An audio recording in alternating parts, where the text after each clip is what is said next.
This is Thomas from Train Fully.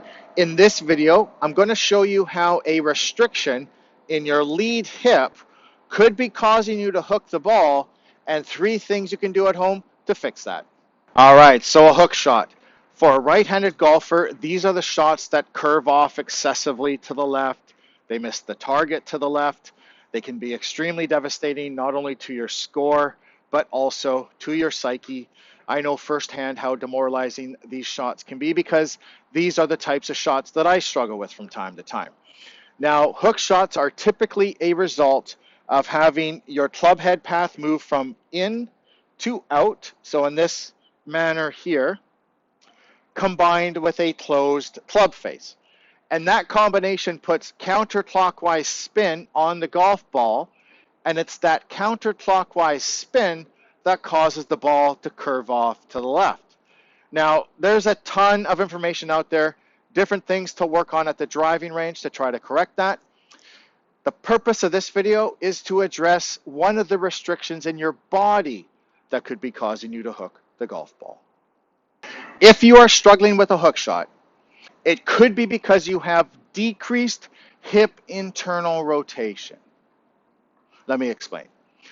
When we are playing well and hitting the ball consistently, as we progress through our downswing, we shift our center of pressure from our back foot to our front foot while rotating our pelvis around our lead hip. So when we are playing well, we get a pressure shift and rotation. Typically, when we're hooking the ball, we get the pressure shift, but we don't get the rotation.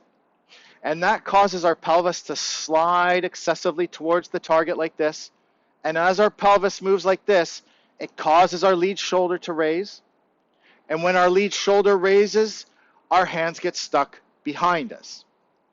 And now my club head path is forced out excessively to the right or in to out. And it's all because of reduced mobility in my lead hip.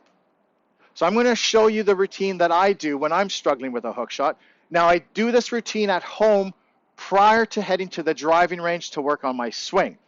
I always want to address the restrictions in my body before I head out to practice.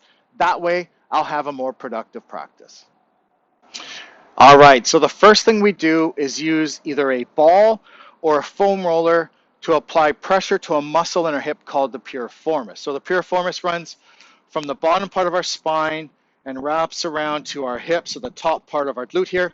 And when this muscle becomes tight, it reduces our ability to internally rotate. So I'll show you how to release it here using the foam roller. Now, I want you to do this on both sides, but I'm going to demonstrate on the left. Since I'm doing this on the left side, my left leg is completely relaxed. It's like a dead leg. Now, if I can manage, I'm going to cross my ankle over. And once I'm in this position here, I'm going to survey the top part of my glute, looking for the most tender spot. Once I find that spot, I'm going to sit on that spot for 2 minutes. So I'm not going to roll back and forth. I'm going to find the most tender spot, stop there, and let the pressure dig into that muscle there for 2 minutes. The pressure applied by the foam roller or by the ball initiates a reflex inside the muscle, which will encourage that muscle to relax. So again, survey around, look for the most tender spot. That's the spot we're after. 2 minutes on each side. All right, so now that the muscle's relaxed, we're going to stretch it.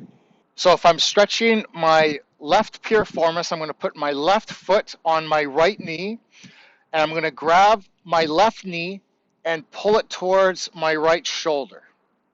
Okay, and I would hold this for 2 minutes, and again, we do this on both sides. All right, so now that we have the piriformis relaxed and we've stretched it, we're going to mobilize our SI joint. So if I'm mobilizing my left SI joint, I have my left hip up. I've put my left knee on a foam roller. My knee and my hip are at 90 degrees. My bottom leg, my right leg in this case, is straight. Take my hand here, and I'm going to roll back. I'm going to follow my hand with my eyes, trying to bring my shoulder and arm down to the ground. Hold that for 2 seconds, and return. And I would do 12 to 20 repetitions on each side.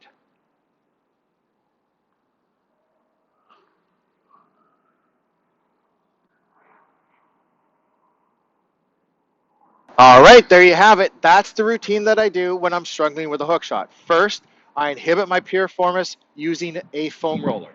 Next, I stretch my piriformis, and finally, I mobilize my SI joint. Doing those three things in that order improves my ability to pivot around my lead hip and makes it more likely that I'm going to drop my club head into the correct path.